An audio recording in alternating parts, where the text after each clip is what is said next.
반갑습니다, 여러분. 오늘 저는 하늘나라를 공격하지, 침노하지 말라라는 제목으로 말씀을 나누려고 합니다. 사실 제목이 조금 도발적이죠. 그리고 여러분들이 평소에 알고 계신 것과 조금 다른 내용인 것 같기도 합니다. 천국을 침노하지 말라니. 사실 저는 어렸을 때부터 오늘 우리가 읽었던 마태복음 11장 12절 본문을 들으면서 자랐습니다. 특별히 중고등학교 때 들었던 본문, 이 본문을 통해서 들었던 내용은 뭐였냐면 열심을 내라. 네가 최선을 다하면 천국을 쟁취할 수 있을 것이다. 적극적으로 힘을 내어보자. 그러면 적극적이고 긍정적인 사고방식을 가지면 네가 하나님 나라를 얻을 수 있을 거다. 그러니 청년의 때, 중고등학교 때 뭔가 열심을 내보자라는 이야기를 많이 들었고 저 역시 그렇게 설교한 적도 있습니다. 그런데 오늘 본문이 정말로 그 이야기를 하고 있는 걸까요? 신앙생활하면서 하나님 나라에 대하여, 신앙생활에 대하여 열심을 내야 되고 적극적인 면도 있어야 되고 긍정적으로 생각해야 되는 그런 면도 모두가 있습니다. 없다고 하는 것이 아닙니다. 오해하지 마시고요. 그런 부분이 분명히 있습니다. 하지만 오늘 본문이 그 이야기를 하는 거냐? 한번 살펴보려고 합니다. 결론부터 말씀드리면 아닙니다. 왜 아닐까요? 예수님은 그런 말씀을 하신 적이 없습니다. 우리가 읽었던 마태복음 11장 12절에 천국을 침노한다는 이야기는 우리가 적극적으로 살아야 된다. 뭔가 쟁취해야 된다. 그래야 우리가 하나님 나라를 가질 수 있다. 라는 그 이야기를 하는 본문이 아닙니다. 그냥 우리가 그렇게 해석을 하고 그렇게 생각을 해왔던 건데요. 왜 이렇게 생각을 하게 됐냐면 크게 두 가지 때문입니다. 첫 번째, 번역의 문제이고요. 두 번째는 맥락의 문제입니다. 번역의 문제는 우리가 쉽게 극복할 수 있는데요. 마태복음 11장 12절을 우리 개역개정으로 다시 한번 살펴보겠습니다. 개역개정으로 읽어보겠습니다. 세례 요한의 때부터 지금까지 천국은 침노를 당하나니 침노하는 자는 빼앗느니라. 자, 여기서 침노한다 라는 단어, 우리가 일상생활에서 쓰고 있는 단어인가요? 사실 그렇지 않습니다. 그래서 그 뉘앙스가, 그 의미가 확 와닿지가 않거든요. 그럼 우리가 일상생활에 지금 21세기를 살고 있는 우리가 사용하는 단어, 제일 가까운 단어가 뭘까 하고 생각을 해봤을 때 침략이란 단어가 제일 비슷합니다. 그래서 바꿔서 한번 읽어볼까요? 읽어보겠습니다.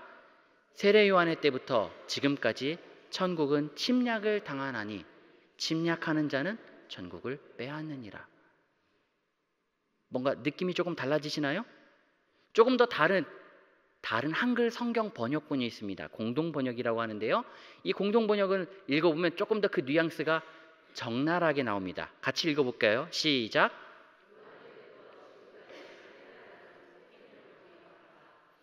폭행을 쓰는 사람들이 하나님 나라를 빼앗으려고 한다. 뭔가 느낌이 달라지시는 게 보이시나요? 느껴지시나요? 우리는 뭔가 하나님 나라를 빼앗기 위하여, 하나님 나라를 갖기 위해서 뭔가 열심을 내야 되는 것 같았는데 실제로 보니까 맥락이 전혀 다르죠. 하나님 나라를 누가가 공격했고 폭행을 해왔다는 겁니다. 우리는 하나님 나라를 열심을 내서 가질 생각을 했는데 실제로 천천히 본문을 살펴보니까 침노라는 단어 때문에 뭔가 맥락이 어그러졌다는 걸 우리가 알 수 있죠. 하나님이 주인 되시고 하나님이 왕 되시고 우리를 다스리신다는 그 나라를 사람들이 공격하고 때린다는 겁니다.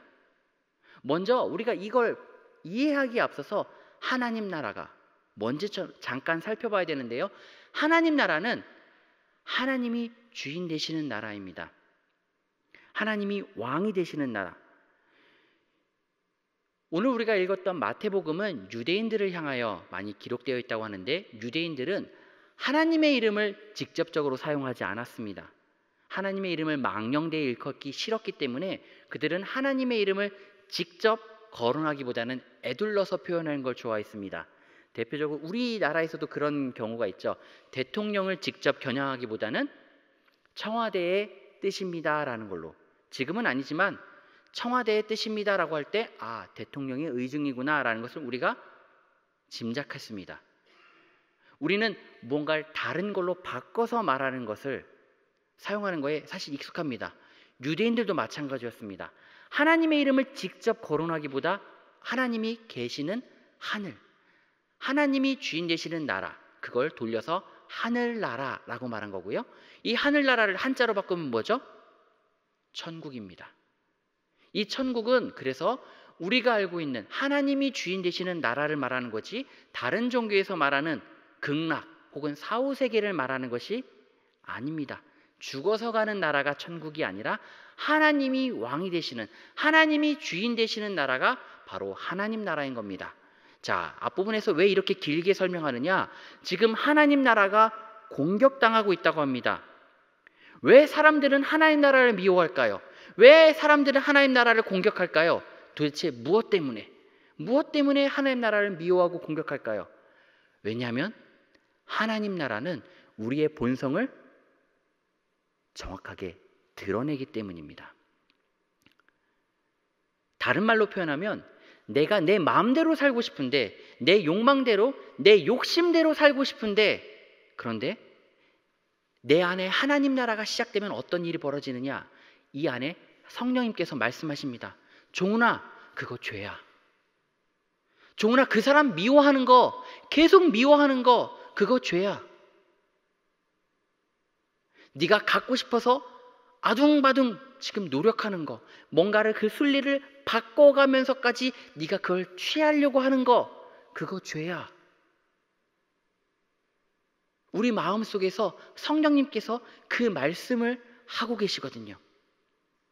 그 말을 듣는 게 너무 싫은 거예요. 하나님 나라가 시작되면 내 마음대로 살 수가 없거든요. 내 욕망대로, 내 욕심대로 하고 싶은 대로 하고 싶고, 갖고 싶은 대로 갖고 싶은데, 그 모든 것을 잘못됐다, 틀렸다라고 말하는 하나님 나라가 원망스럽고 답답하고 심지어 밉기까지 하거든요. 그래서 사람들은 하나님 나라를 미워합니다.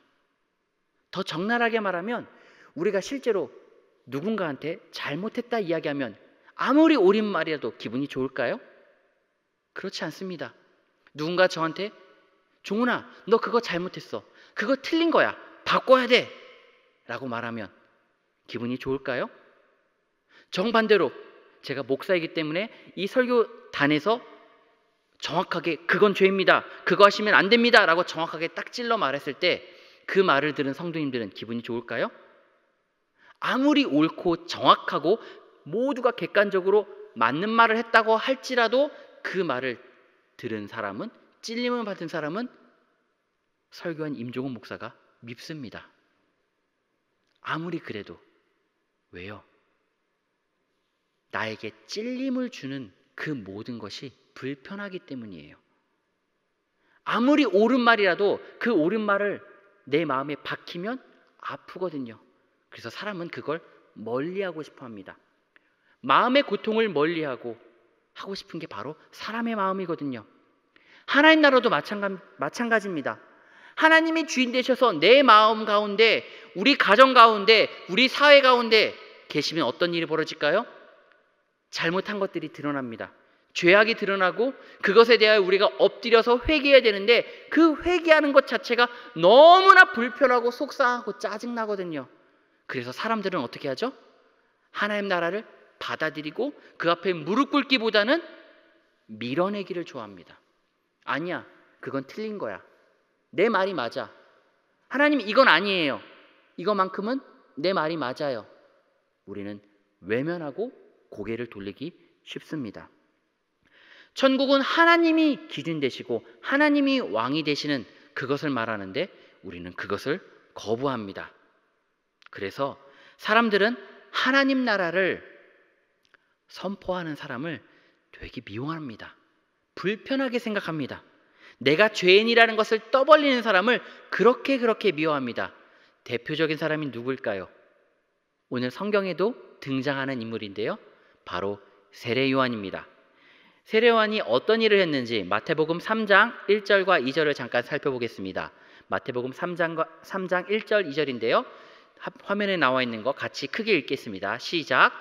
그때 세례 요한이 이르러 유대 광야에서 전파하여 말하되 회개하라 천국이 가까이 왔느니라 하였으니. 세례 요한이 얘기했습니다. 회개하라 천국, 하나님 나라가 가까이 왔다. 너희 마음대로 사는 것이 아니라 너희 욕망을 내려놓고 하나님의 뜻대로 살아가는 그때가 왔다. 그렇게 이야기하자 사람들은 어떻게 했을까요? 신기하게도 몇몇 사람들은 나와서 고백합니다. 우리가 어떻게 해야 될까요? 지난 주일 담임 목사님이 설교하신 거 기억나시나요? 수많은 사람들이 나와서 변하기도 했지만 그런데 변하지 않은 사람들도 있었습니다. 특별히 세례 요한이 헤롯 왕에 대하여 그 왕의 잘못을 지적하자 세례 요한은 어떻게 됐죠? 감옥에 끌려갔고 결국은 처형당했습니다. 마태복음 3장에 있었던 세례 요한의 사건을 지금 11장에서 예수님이 세례 요한이라는 사람이 어떤 사람인지 평가하면서 하시는 이야기가 오늘 본문입니다. 오늘 본문의 이야기는 전혀 생뚱맞은 아무 맥락 없이 12절 하나 뚝 떨어져서 천국은 침노하는 자의 것이다 라고 이야기하는 것이 아니라 세례 요한을 언급하는 맥락에서 나오는 것입니다. 그래서 12절 다시 보시면 그래서 세례 요한 이야기가 나오는 겁니다.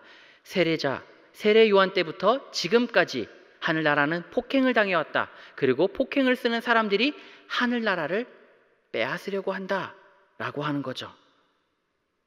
그럼 도대체 누가 하나님 나라를 공격하고 누가 하나님 나라를 폭행하는 걸까요? 천국은 침노하는 자의 것이 아니라 폭력배들이 지금 공격하는 상황이라고 하는데 그 폭력배들은 과연 누구인 걸까요? 세례 요한을 공격한 사람? 세례 요한을 처단한 사람? 네, 맞습니다. 하지만 예수님께서 왜 헤롯이라고만 말하지 않고 그런 사람들 복수형으로 이야기하실까요? 헤롯 왕만 이야기하시면 좋을 텐데 왕을 딱 꼬집어서 이야기하신 것이 아니라 그 사람들이라고 여러 사람을 이야기합니다. 도대체 누구일까요? 예수님께서 친절하게 뒤에 설명해 주고 계십니다. 16절과 17절을 한번 읽어보겠습니다. 16절과 17절 우리 같이 큰 소리로 읽겠습니다. 시작. 이 세대를 무엇으로 비유할까? 비유하건대 아이들이 장터에 앉아 제 동물을 불러 이르되 우리가 너희를 향하여 피리를 불어도 너희가 춤추지 않고 우리가 슬피 울어도 너희가 가슴을 치지 아니하였다 함과 같도다.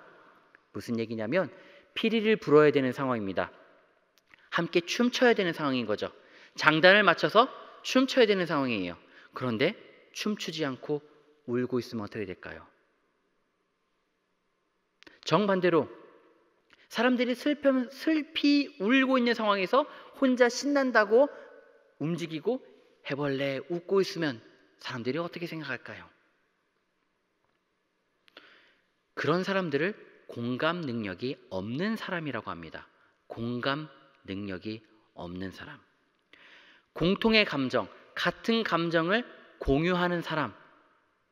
그걸 공감이라고 하는데 이것을 없는 사람을 지금 이야기하는 겁니다. 무슨 얘기냐면 사람들은 공감해야 되는데 주변 사람과 주변 상황을 의식하면서 돌아보면서 내 옆에 있는 사람이 울고 있는지 내 옆에 있는 사람이 웃고 있는지를 살펴보고 그 사람의 감정에 공감하고 그 사람의 귀를 기울이고 그 사람을 돕거나 그 사람에게 가까이 가야 되는데 지금 무슨 얘기를 하는 걸까요? 울어야 되는 상황인데 울지 않는 것, 웃어야 되는데 웃지 않는다는 건 주변 사람들의 상황에 관심이 없다는 겁니다. 그들이 상황이 내 주변 사람들의 상황이 어떠한지 관심이 전혀 없는 거예요.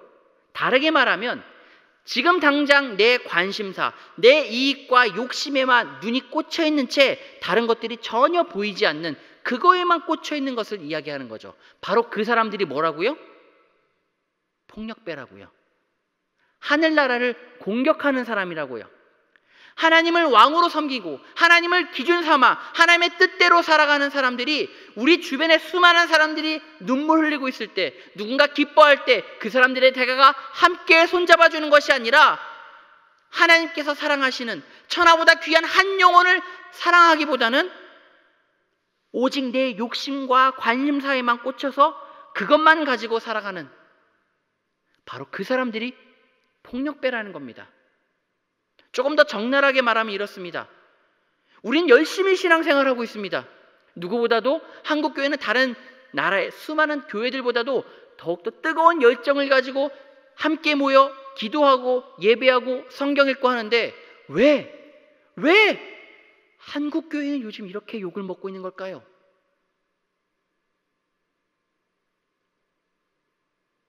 왜 사람들은 예수님과 교회가 다르다고 이야기하는 걸까요? 왜 도대체 무엇 때문에 한국교회를 사람들이 싸잡아서 다 욕을 하는 걸까요? 오늘 본문이 이야기하고 있습니다. 다 폭력배 같기 때문에. 하나님 나라를 이야기하고 정작 생활하는 패턴을 보면 다 자기 욕심에만, 자기 관심사에만, 이 땅에 수많은 사람들이 아파하고 눈물 흘리고 고통받고 있는데 그것들엔 전혀 관심이 없고, 누군가는 쓰러져가고 눈물 흘려가고 있는데 그것들엔 관심 없고, 당장 나의 것만, 나의 관심사만, 내 자식과 내 자식 새끼의 잘되는 그 미래만 신경 쓰고 거기에만 기도하느라 기독교는 이기적인 존재, 주변 사람들을 사랑하고 품고 그들을 향하여 나아가는, 슬퍼하는 사람들에게 손을 내밀고 함께 울어주는 그런 것이 아니라, 웃는 사람들에게 더 다가가 그 기쁨을 배가시켜주는 게 아니라 주변 사람들과 전혀 상관없이 자기 혼자만 하나님과의 관계를 신경 쓰는 그런 사람으로 전락해버렸기 때문입니다. 그럼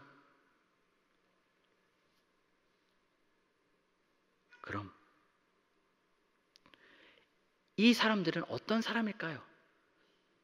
이 폭력배들이 갖고 있는 특징은 또 뭐가 있을까요? 예수님께서 16절, 17절 말고도 18절과 19절에서도 하나님을 공격하는 사람, 하나님의 뜻을 거스르고 하나님 나라를 공격하는 사람들의 모습을 또 이야기하고 계십니다. 18절과 19절인데 우리 같이 한번 읽겠습니다. 시작.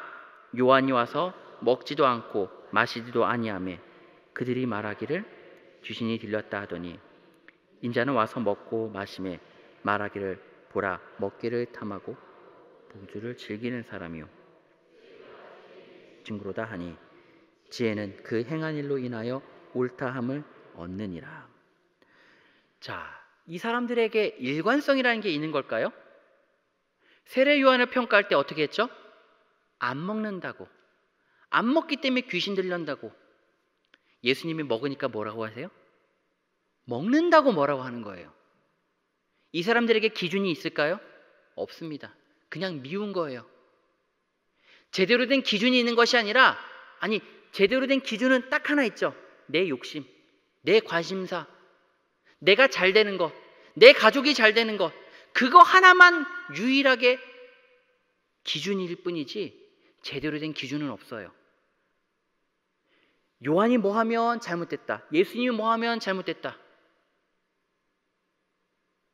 하나님 나라를 공격하는 사람들은 제대로 된 기준이 있는 것이 아니라 그냥 내 마음에, 내 욕심이, 내 배가 신이 되어서, 내 욕심이 신이 되어서 하나님을 공격하는 겁니다.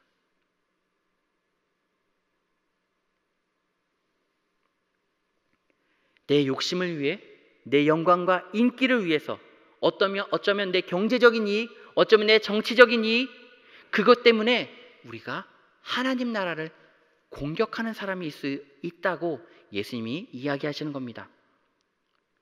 말씀을 정리하고자 합니다. 천국은 침노하는 자의 것일까요?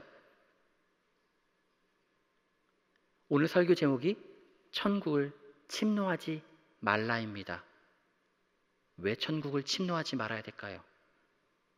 천국을 공격한다는 건, 하나님 나라를 공격한다는 건 하나님의 뜻을 거절하겠다는 거거든요. 어떻게 그리스도인들이 하나님 나라를 거절할 수 있겠습니까? 어떻게 그리스도인들이 하나님의 뜻을 거절하며 내 욕심대로, 내 욕망대로 살아갈 수 있겠습니까? 예수님의 십자가가 무엇입니까? 자신의 욕망을 십자가에 못 박고 자신이 원하는 대로 살한 것이 아니라 나의 원대로 마시옵고 아버지의 뜻대로 하옵소서. 그것을 이뤄가신 예수님의 그 십자가의 길을 따라가는 것이 우리들의 삶이고 우리들의 목적이며 우리 제자의 삶일진데 우리가 어떻게 천국을 침노할 수 있겠습니까? 예수님이 어떻게 돌아가셨는지 우리가 다 기억하고 있지 않습니까? 사람들은 당장 내게 도움이 될 것 같으니까 예수님이 예루살렘 성에 입성하실 때 신나게 환호했습니다. 호산나 호산나 외치며 예수님을 환호했습니다. 그러자 일주일이 채 지나기도 전에 예수님이 자신들한테 뭔가 이익을 줄 것 같지 않으니까, 자신들이 기대했던 것을 예수님이 줄 것 같지 않으니까 예수님을 내팽개쳐 버립니다. 하나님 나라를 공격하는 것이죠. 천국은 공격받고 있습니다. 대체 누가 하나님 나라를 공격하고 있을까요? 우리 주변에 고통받고 있는 사람들, 우리 주변에 눈물 흘리며 힘들어하고 있는 사람들, 어쩌면 이 자리에 너무나 아파서 이 자리에 오지 못한 사람들일 수 있습니다. 그 사람들을 향하여 우리가 손 내밀 때 하나님 나라가 확장됩니다. 나의 신앙생활만 신경 쓰고 나만 생각하는 그런 공동체는 하나님 나라를 공격하는 공동체가 될 수도 있습니다. 욕심과 무관심, 우리가 그런 것들을 갖고 있다면 그건 역시 일종의 폭력이 될 수 있습니다. 이 폭력이 하나님 나라를 공격합니다. 5월 한 달 가정의 달이라고 하죠. 그런데 가정의 달 하면 어떤 가정이 떠오르시나요? 집에 있는 내 남편과 아내, 자녀들만 떠오르시나요? 가정의 달은 내가 속한 가정뿐만 아니라 내 옆에 있는 가정에 그 가정을 위한 달이기도 합니다. 우리 성일교회 공동체의 수많은 사람들의 그 가정을 위한 달이기도 하고요. 이 성북구에 우리 성일교회가 세워진 이 땅의 수많은 사람들의 가정을 위한 달이기도 하고요. 이 대한민국의 무너져가는 가정을 위한 달이기도 합니다. 그럼 우리가 무엇을 위해 기도하고 무엇을 위해 아파하고 무엇을 위해 노력해야 될까요? 하나님께서 5월 한 달 가정의 달로 우리를 부르셨다면 그 시간 동안 우리가 기도해야 될 것은 무엇일까요? 내 가정, 내 자녀, 내 남편, 내 아내가 잘 되는 것이 아니라 그것도 기도해야 되지만, 그것이 틀렸다는 것이 아니라 그것도 기도해야 되지만 내 옆집에, 내 윗집에, 내 아랫집에, 우리 동네에 성일교회 공동체의 수많은 가정들이 회복되게 해달라고 기도할 것이 우리의 기도 제목이어야 됩니다. 하나님 나라를 위해 기도한다는 것은 나를 위해 기도하는 것이 아니라 그것을 넘어서서 하나님께서 온 세상을 통치하셨던 그 온 세상을 사랑하시기 때문에 자기 아들을 내어주셨던 그 사랑을 기억하며 다른 사람을 위해 기도하는 것, 그것이 하나님 나라를 따르는, 하나님 나라를 따라가는 제자의 삶일 것입니다. 그럼에도 불구하고 나 혼자만, 내 가정만 생각한다면 어쩌면 이기적인 폭력배와 같이 하나님 나라를 공격하는, 이기적인 그리스도인들의 모습이 오히려 하나님 나라를 공격하는 그런 모습일 수도 있습니다.